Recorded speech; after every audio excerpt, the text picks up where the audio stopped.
Hey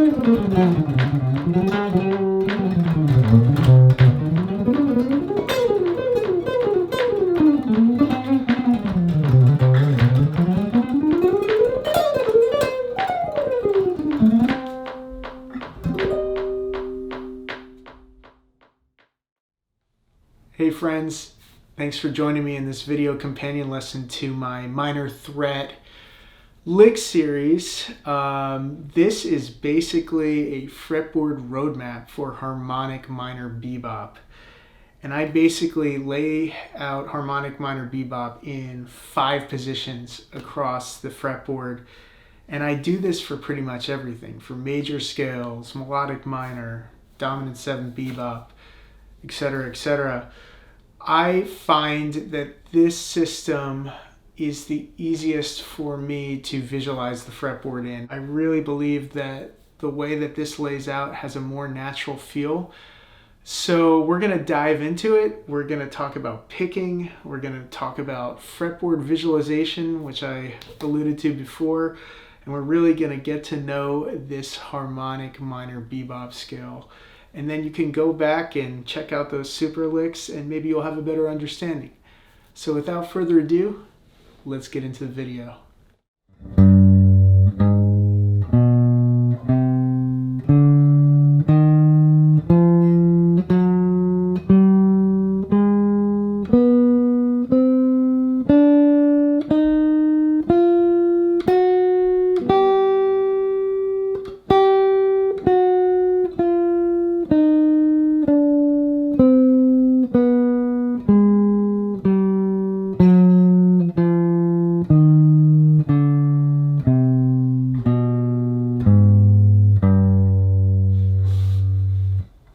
Okay, so my root is on the 5th string C here. Okay, so I'm starting actually on the 6th string just to show you the notes that are available in the position. So we start with 3rd fret G, A flat. So you have down up. So 2 notes on this string. Now we're going to move to the 5th string and then we're going to go to B, C, D, E flat. So let's just review that for a second. So this is even number of notes on the first 2 strings.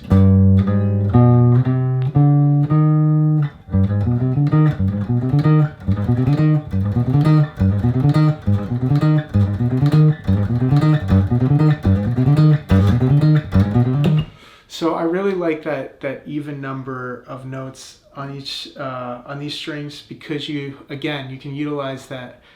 I feel like it's good for that downward kind of pick slant thing. The gypsy technique kind of lends itself nicely to that. You're never starting a note on an upstroke. Whereas if you were doing like a 3-note per string thing, you're playing straight alternate, you would catch that, you know, 2nd string with an upstroke. 1, 2, 3, up, 2, 3. So again, I tend to like that better for feel and sound. So we have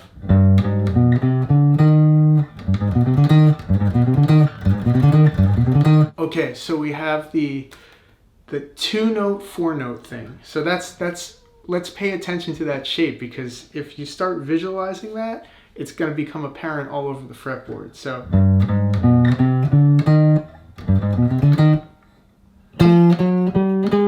okay, so now I have 4 notes on the next string. So I have 2, 4, and 4. So I always like to think about how many notes I'm playing on each string. So always keep that in the back of your mind. So I have this.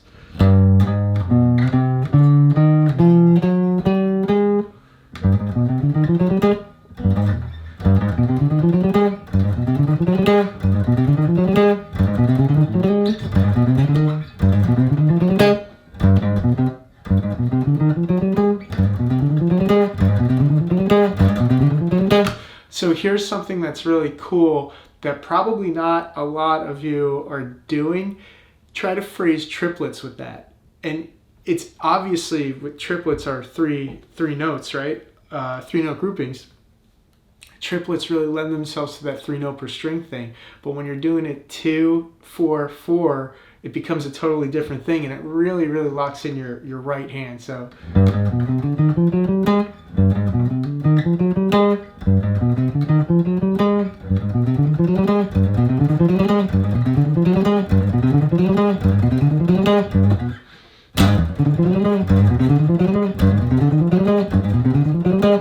Absolutely great exercise. Absolutely great exercise, because that is an uncommon number of notes to be playing a triplet in per string. So that will really drill your hand coordination and also get your right hand picking and your left hand really cooking. So I just cannot emphasize that type of stuff enough. Okay, so let's keep moving on. So far we have this.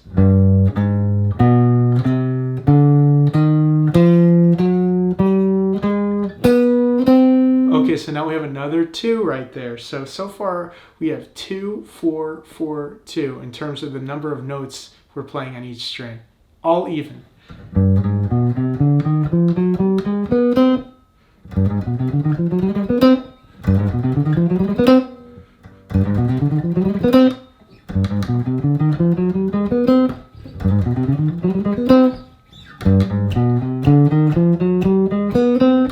Okay, so let's continue on.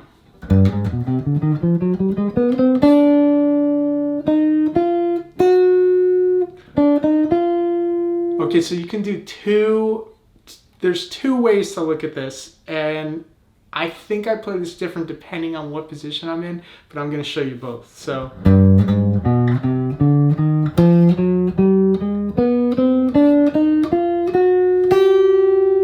See that dissonance there I really like between the second.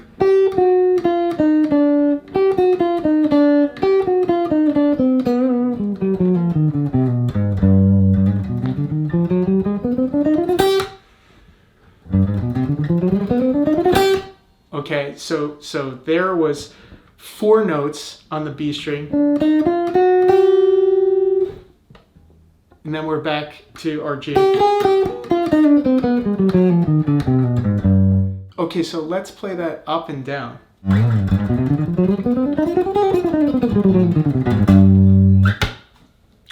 That's super cool exercise to play it up and down like that. So that was with the fingering where I'm doing that.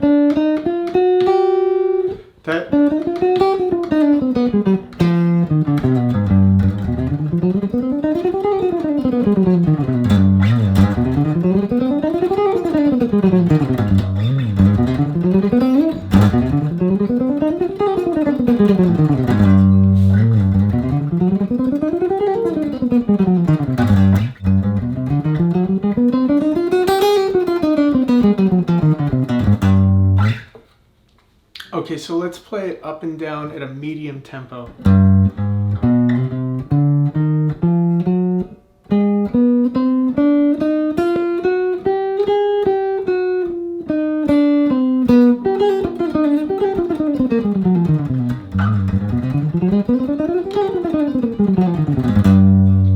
Okay, so let me show you the variation here. Right now we have 2 notes, 4 notes, 4 notes, 2 notes, 4 notes, 2 notes.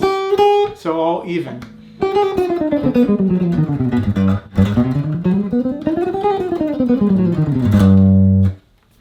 Okay, so that's a super ripping way to play through this scale. Hard to get that down, but once you get it, I think it sounds better than anything else because you have a lot of downstroke emphasis there. So that was with the 4 notes on the B string. So you can also do 3 notes in the B string. And then you end up getting that rest stroke thing happening with the last 2. So watch this. Down, up, down, down, up. So you end up getting this.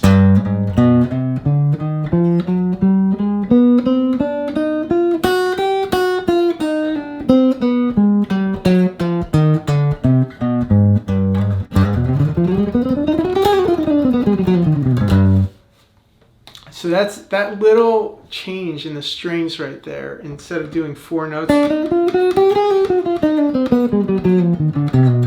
It does screw with the brain a little bit.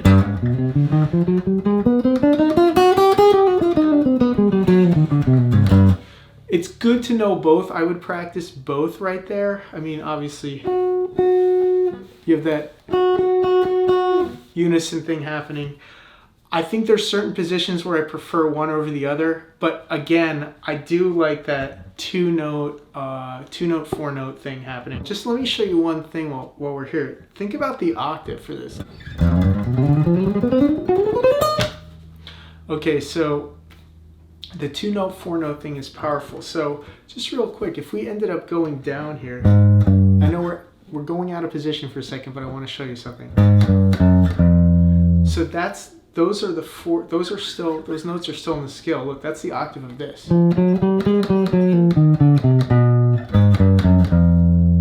So again, we can do that octave trick. If you're playing in each, here's our C, C, C.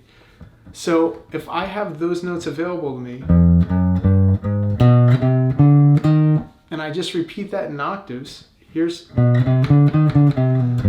that was our position, but if we kept going down, so again, 1 octave, next, that was in position, going out of position because we're playing diagonally because I want to show you this.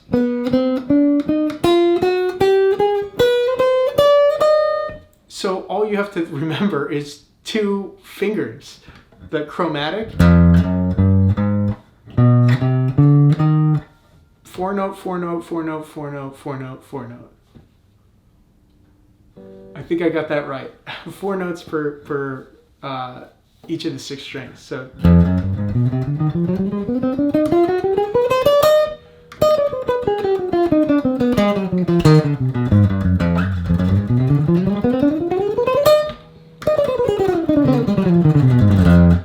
okay, so that 4-note per string thing is a really good way to visualize the movement of this scale diagonally. I cannot stress enough the importance of taking a fragment that you like in one position and then exploring it in octaves, because it's easy. You learn one fingering and then you just apply it and move up the fretboard and you have really natural movement, and I think it helps your phrasing. And it's, if you're doing this on the fly, you don't have to remember 10 million different fingerings here. You just have your one thing and you run with it in octaves. If you could take one thing from me, take that, because it is so useful and you can apply it anywhere and quickly. So say I had something like this. That, move it in octaves.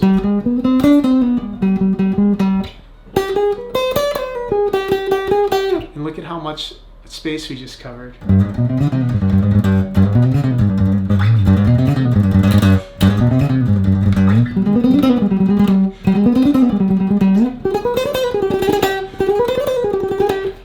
So yeah, I know you know what that is. But that is, that's super useful. That's super useful. So if you ever get lost, take something that you remember. So here's our C.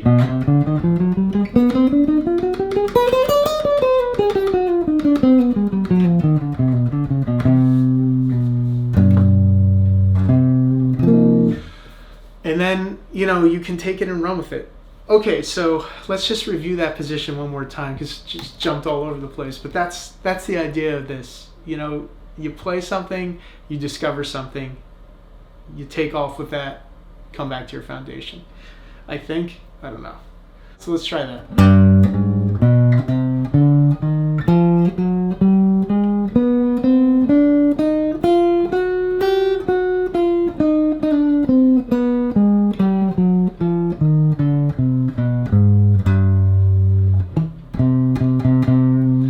Okay, so the way that I'm picking that in terms of right-handed stuff, this is pretty much up and down if I'm gonna voice it with a two notes and 4 notes. So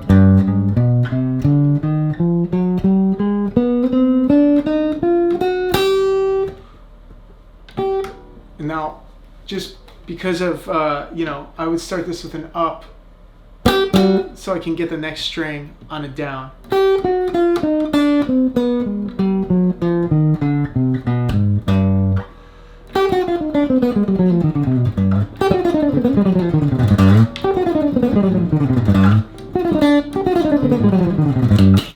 Okay, so now if I do that, the 3 notes on the B string, it becomes this. Down, up, down, up, down, up, down, up, down, up, down, up, down, up, down, down, up.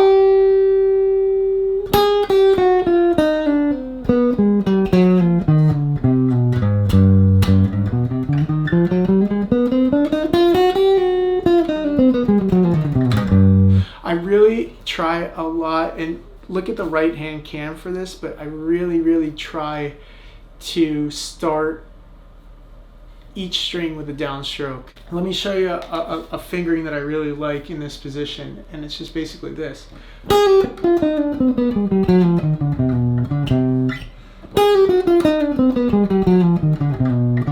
And that's triplet phrasing.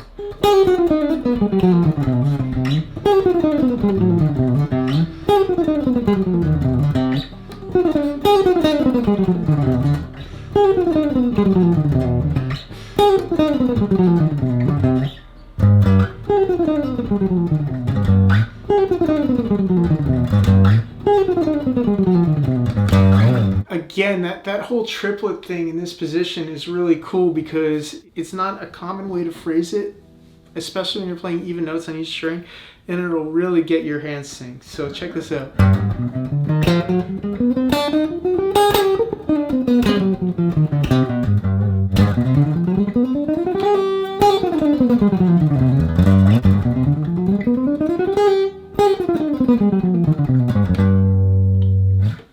So that's another great thing to drill right there. And that's basically position 1. So, you know, you got to really experiment with that. We're not really going into arpeggios. Maybe we'll do that in another lesson on top of that. This is purely scalar.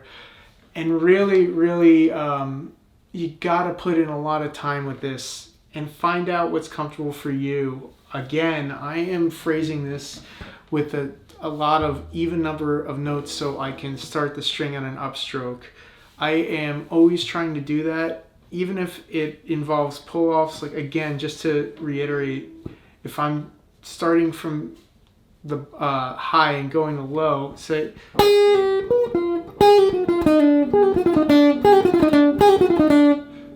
so I'll do a downstroke, but then I'll hit this B string with another downstroke.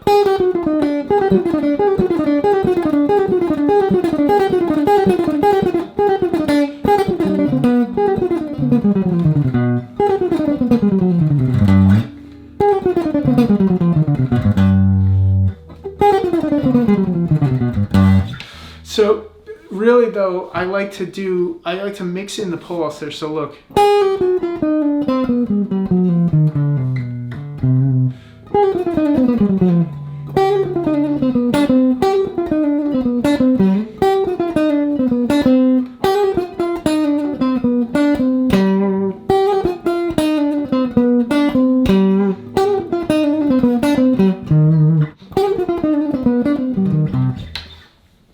Okay, so again, got to really drill this stuff. Those are just a few ideas, but remember, let me play this one more time. 2 notes, 4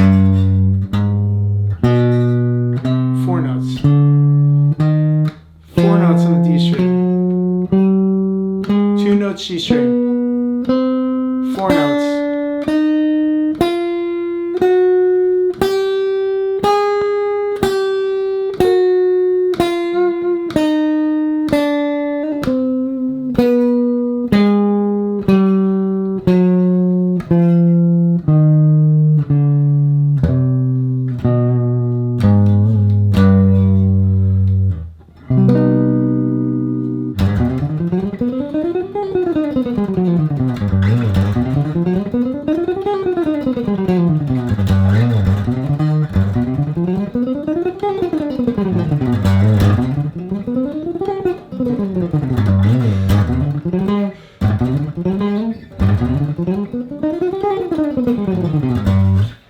Okay, so that is position 1 locked up.